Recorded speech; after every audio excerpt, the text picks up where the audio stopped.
वासुदेव आदि की प्रतिमाओं के लक्षण। भगवान हयग्रीव बोले, ब्रह्मन, अब मैं तुम्हें वासुदेव आदि की प्रतिमा के लक्षण बताता हूं, सुनो। मंदिर के उत्तर भाग में शिला को पूर्वाभिमुख अथवा उत्तराभिमुख रखकर उसकी पूजा करें और उसे बलि अर्पित करके कारीगर शिला के बीच में सूत लगाकर उसका 9 भाग करें। 9वें भाग को भी 12 भागों में विभाजित करने पर एक एक भाग अपने अंगुल से एक एक अंगुल का होता है। 2 अंगुल का एक गोलक होता है जिसे काल नेत्र भी कहते हैं। उक्त 9 भागों में से एक भाग के 3 हिस्से करके उसमें पार्श्व भाग की कल्पना करें। एक भाग घुटने के लिए तथा एक भाग कांठ, एक भाग घुटने के लिए तथा एक भाग कंठ के लिए निश्चित रखें। मुकुट को एक बित्ता रखें। मुंह का भाग भी एक बित्ते का ही होना चाहिए। इसी प्रकार एक बित्ते का कंठ और एक ही बित्ते का हृदय भी रहे। नाभि और लिंग के बीच में एक बित्ते का अंतर होना चाहिए। दोनों उरु 2 बित्ते के हों, जंघा भी 2 बित्ते की हो। अब सूत्रों का माप सुनो। 2 सूत पैर में और 2 सूत जंघा में लगावें। घुटनों में 2 सूत तथा दोनों उरुओं में भी 2 सूत का उपयोग करें। लिंग में दूसरे 2 सूत तथा कटी में भी कमरबंद करधन बनाने के लिए दूसरे 2 सूतों का योग करें। नाभि में भी 2 सूत काम में लावे। इसी प्रकार हृदय और कंठ में 2 सूत का उपयोग करें। ललाट में दूसरे और मस्तक में दूसरे 2 सूतों का उपयोग करें। बुद्धिमान कारीगरों को मुकुट के ऊपर 1 सूत करना चाहिए। ब्राह्मण, ऊपर 7 ही सूत देनी चाहिए। 3 कक्षाओं के अंतर से ही 6 सूत्र दिलावें। फिर मध्य सूत्र को त्याग दें और केवल सूत्रों को ही निवेदित करें। ललाट, नासिका और मुख का विस्तार 4 अंगुल का होना चाहिए। गला और कान का भी 4-4 अंगुल का विस्तार होना चाहिए। दोनों ओर की हनु थोड़ी 2-2 अंगुल चौड़ी हो और चिबुक थोड़ी के बीच का भाग 2 अंगुल का हो। पूरा विस्तार 6 अंगुल का होना चाहिए। इसी प्रकार ललाट भी विस्तार में 8 अंगुल का बताया गया है। दोनों ओर से शंख 2-2 अंगुल के बनाए जाएं और उन पर बाल भी हों। कान और नेत्र के बीच में 4 अंगुल का अंतर रहना चाहिए। 2-2 अंगुल के कान एवं पृथु बनावे। भवों के समान सूत्र के माप का कान का स्रोत कहा गया है। बिंधा हुआ कान 6 अंगुल का हो और बिना बिंधा हुआ 4 अंगुल का, अथवा बिंधा हो या बिना बिंधा, सब चिबुक के समान 6 अंगुल का होना चाहिए। गंधपात्र, आवर्त और शष्कुली कान का पूरा घेरा भी बनावे। 1 अंगुल में नीचे का होठ और आधे अंगुल का ऊपर का होठ बनावे। नेत्र का विस्तार आधा अंगुल हो और मुख का विस्तार 4 अंगुल हो। मुख की चौड़ाई 1.5 अंगुल की होनी चाहिए। नाक की ऊंचाई 1 अंगुल हो और ऊंचाई से आगे केवल लंबाई 2 अंगुल की रहे। करवीर कुसुम के समान उसकी आकृति होनी चाहिए। दोनों नेत्रों के बीच 4 अंगुल का अंतर हो। 2 अंगुल तो आंख के घेरे में आ जाता है, सिर्फ 2 अंगुल अंतर रह जाता है। पूरे नेत्र का 3 भाग करके 1 भाग के बराबर तारा काली पुतली बनावे और 5 भाग करके 1 भाग के बराबर दुत्कारा छोटी पुतली बनावे। नेत्र का विस्तार 2 अंगुल का हो और द्रोणी आधे अंगुल की। उतना ही प्रमाण भवों की रेखा का हो। दोनों ओर की भौवें बराबर रहनी चाहिए। भवों का मध्य 2 अंगुल का और विस्तार 4 अंगुल का होना चाहिए। भगवान केशव आदि की मूर्तियों के मस्तक का घेरा 26 अंगुल का होवे अथवा 32 अंगुल का। नीचे ग्रीवा, गला, 5 नेत्र अर्थात 10 अंगुल का हो और इसके 3 गुना अर्थात 30 अंगुल उसका वेष्टन चारों ओर का घेरा हो। नीचे से ऊपर की ओर का ग्रीवा विस्तार 8 अंगुल का हो। ग्रीवा और छाती के बीच का अंतर ग्रीवा के 3 गुने विस्तार वाला होना चाहिए। दोनों ओर के कंधे 8-8 अंगुल के और सुंदर अंश 3-3 अंगुल के हो। 7 नेत्र यानी 14 अंगुल की दोनों बाहें और 16 अंगुल की दोनों प्रबाहुएं हों।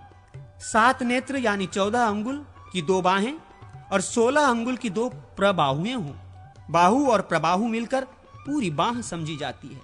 बाहुओं की चौड़ाई 6 अंगुल की हो। प्रबाहुओं की भी इनके समान ही होनी चाहिए। बाहुदंड का चारों ओर का घेरा कुछ ऊपर से लेकर 9 कला अथवा 17 अंगुल समझना चाहिए। आधे पर बीच में कुरपर कोहनी है। कुरपर का घेरा 16 अंगुल का होता है। ब्रह्मा जी, प्रबाहु के मध्य में उसका विस्तार 16 अंगुल का हो। हाथ के अग्रभाग का विस्तार 12 अंगुल हो और उसके बीच करतल का विस्तार 6 अंगुल कहा गया है। हाथ की चौड़ाई 7 अंगुल की करें। तर्जनी तथा अनामिका की लंबाई उससे आधा अंगुल कम अर्थात 4 अंगुल की करें। कनिष्ठका और अंगूठे की लंबाई 4 अंगुल की करें। अंगूठे में 2 पोरू बनावे और बाकी सभी अंगुलियों में 3-3 पोरू रखें। सभी अंगुलियों के एक एक पोरू के आधे भाग के बराबर प्रत्येक अंगुली के नख की नाप समझनी चाहिए। छाती की जितनी माप हो पेट की उतनी ही रखें। एक अंगुल के छेद वाली नाभि हो। नाभि से लिंग के बीच का अंतर 1 बित्ता होना चाहिए। नाभि मध्यांग उदर का घेरा 42 अंगुल का हो। दोनों स्तनों के बीच का अंतर 1 बित्ता होना चाहिए। स्तनों का अग्रभाग चुचुक यव के बराबर बनावें। दोनों स्तनों का घेरा 2 पदों के बराबर हो। छाती का घेरा 64 अंगुल का बनावें। उसके नीचे और चारों ओर का घेरा वेस्टर्न कहा गया है। इसी प्रकार कमर का घेरा 54 अंगुल का होना चाहिए। उर्वों के मूल का विस्तार 12-12 अंगुल का हो। इसके ऊपर मध्य भाग का विस्तार अधिक रखना चाहिए। मध्य भाग से नीचे के अंगों का विस्तार क्रमशः कम होना चाहिए। घुटनों का विस्तार 8 अंगुल का करें और उसके नीचे जंघा का घेरा 3 गुना अर्थात 24 अंगुल का हो। जंघा के मध्य का विस्तार 7 अंगुल का होना चाहिए और उसका घेरा 3 गुना अर्थात 21 अंगुल का हो। जंघा के अग्रभाग का विस्तार 5 अंगुल और उसका घेरा 3 गुना 15 अंगुल का हो। चरण 1-1 बित्ते लंबे होने चाहिए। विस्तार से उठे हुए पैर अर्थात पैरों की ऊंचाई 4 अंगुल की हो। गुल्फ घुट्टी से पहले का हिस्सा भी 4 अंगुल का ही हो। दोनों पैरों की चौड़ाई 6 अंगुल की, गुहा भाग 3 अंगुल का और उसका पंजा 5 अंगुल का होना चाहिए। पैरों में प्रदेशनी अर्थात अंगूठा चौड़ा होना उचित है। शेष अंगुलियों के मध्य भाग का विस्तार क्रमशः पहली अंगुली के 8वें भाग के बराबर कम होना चाहिए। अंगूठे की ऊंचाई 7 अंगुल बताई गई है। इसी प्रकार अंगूठे के नख का प्रमाण और अंगुलियों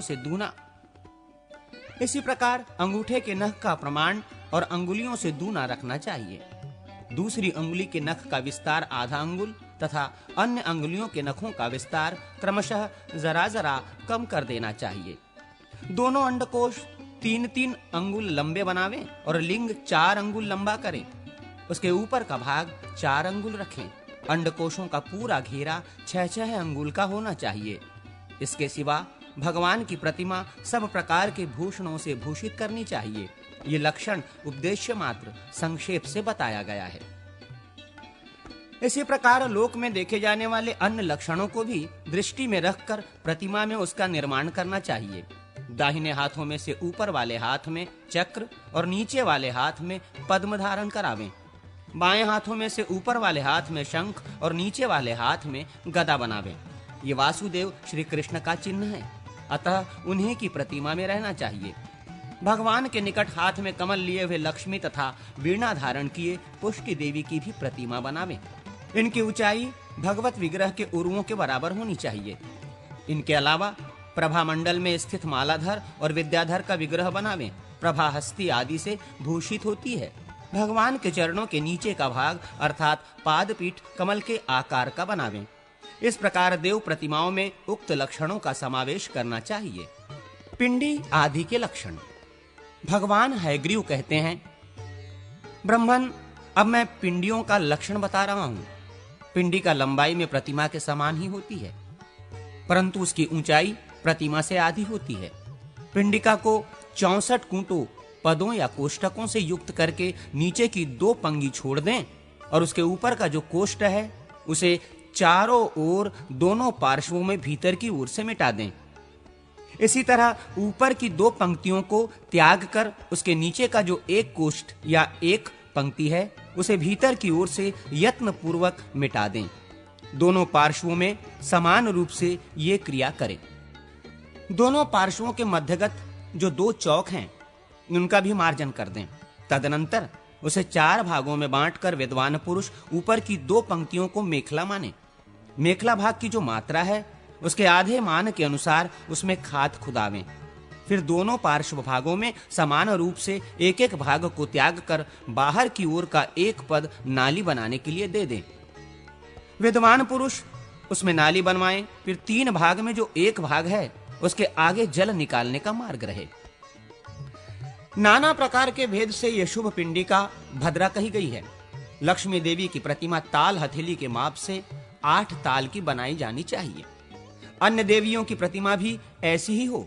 दोनों भवों को नासिका की अपेक्षा 1-1 जौ अधिक बनावें और नासिका को उसकी अपेक्षा 1 जौ कम। मुख की गोलाई नेत्र गोलक से बड़ी होनी चाहिए। ये ऊंचा और टेढ़ा मेढ़ा ना हो। आंखें बड़ी बड़ी बनानी चाहिए। उनका माप 3.25 जौ के बराबर हो। नेत्रों की चौड़ाई उनकी लंबाई की अपेक्षा आधी करें। मुख के एक कोने से लेकर दूसरे कोने तक की जितनी लंबाई है उसके बराबर के सूत से नापकर कर्णपाश कान का पूरा घेरा बनावें। उसकी लंबाई उक्त सूत से कुछ अधिक ही रखें। दोनों कंधों को कुछ झुका हुआ और एक कला रहित बनावें। ग्रीवा की लंबाई 1.5 कला होनी चाहिए। वो उतनी ही चौड़ाई से भी सुशोभित हो। दोनों उरुओं का विस्तार ग्रीवा की अपेक्षा 1 नेत्र कम होगा। जानु, घुटने, पिंडली, पैर, पीठ, नितंब और कटी भाग, इन सब की यथा योग्य कल्पना करें। हाथ की अंगुलियां बड़ी हों, वे परस्पर अवरुद्ध न हों। बड़ी अंगुली की अपेक्षा छोटी उंगलियां 7वें अंश से रहित हो। जंघा, उरु और कांटे, इसकी लंबाई क्रमशः 1-1 नेत्र कम हो। शरीर के मध्य भाग के आसपास का अंग गोल हो। दोनों कूच घने, परस्पर सटे हुए और पिन उभड़े हुए हों। स्तनों का माप हथेली के बराबर हो। कटी उनकी अपेक्षा 1.5 कला अधिक बड़ी हो। शेष चिन्ह पूर्ववत रहें। लक्ष्मी जी के दाहिने हाथ में कमल और बाएं हाथ में बिल्वफल हो। लक्ष्मी जी के दाहिने हाथ में कमल और बाएं हाथ में बिल्वफल हो। उनके पार्श्व भाग में हाथ में चवर लिए 2 सुंदरी स्त्रियां खड़ी हों। सामने बड़ी नाक वाले गरुड़ की स्थापना करें। अब मैं चक्रांकित शाल ग्राम मूर्ति आदि का वर्णन करता हूँ। ब्रह्मन, अब मैं शाल ग्रामगत भगवान मूर्तियों का वर्णन आरंभ करता हूँ, जो भोग और मोक्ष प्रदान करने वाली हैं। जिस शाल ग्राम शिला के द्वार में 2 चक्र के चिन्ह हो और जिसका वर्ण श्वेत हो, उसकी वासुदेव संज्ञा है। जिस उत्तम शिला का रंग लाल हो और जिसमें 2 चक्र के चिन्ह संलग्न हो, उसे भगवान संकर्षण का श्री विग्रह जानना चाहिए। जिसमें चक्र का सूक्ष्म चिन्ह हो, अनेक छिद्र हो, नील वर्ण हो और आकृति बड़ी दिखाई देती हो, वो प्रद्युम्न की मूर्ति है। जहाँ कमल का चिन्ह हो, जिसकी आकृति गोल और रंग पीला हो तथा जिसमें 2-3 रेखाएं शोभा पा रही हों, ये अनिरुद्ध का श्री अंग है। जिसकी कांति काली, नाभि उन्नत और जिसमें बड़े बड़े छिद्र हों, उसे नारायण का स्वरूप समझना चाहिए। जिसमें कमल और चक्र का चिन्ह हो, पृष्ठभाग में छिद्र हो और जो बड़े बिंदु से युक्त हो, वो शालग्राम परमश्रेष्ठी नाम से प्रसिद्ध है। जिसमें चक्र का स्थूल चिन्ह हो, जिसकी कांति श्याम हो और मध्य में गदा जैसी रेखा हो, उस शालग्राम की विष्णु संज्ञा है। नरसिंह विग्रह में चक्र का स्थूल चिन्ह होता है, उसकी कांति कपिल। नरसिंह विग्रह में चक्र का स्थूल चिन्ह होता है, उसकी कांति कपिल वर्ण की होती है और उसमें 5 बिंदु सुशोभित होते हैं। वाराह विग्रह में शक्ति नामक अस्त्र का चिन्ह होता है, उसमें 2 चक्र होते हैं जो परस्पर विषम समानता से रहित हैं। उसकी कांति इंद्रनील मणि के समान नीली होती है। वो 3 स्थूल रेखाओं से चिन्हित एवं शुभ होता है। जिसका पृष्ठभाग ऊंचा हो, जो गोलाकार आवृत चिन्ह से युक्त एवं श्याम हो, उस शालिग्राम की कूर्म कच्छप संज्ञा है।